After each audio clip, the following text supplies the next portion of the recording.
फारीच्या खात्याला आदेश काढला का आदिवासीच्या झोपड्या उद्ध्वस्त करू नयेत, आदिवासीचे उभे पिके जनावरं घालून नाश करू नयेत असा आदेश विलासराव देशमुख ना फारीच्या खात्याला दिला.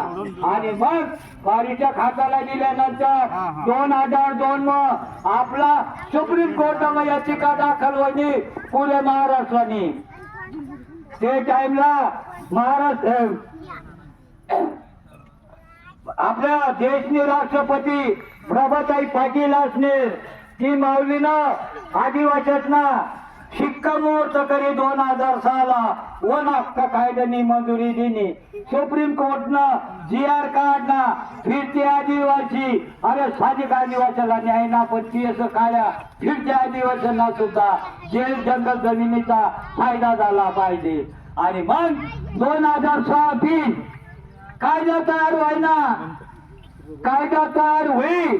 आज 2025 असं कायद्याने एकही अंमलबजावणी ना मयाक बिलातनं आपल्या आदिवासीतनं 22 आमदार मुंबईला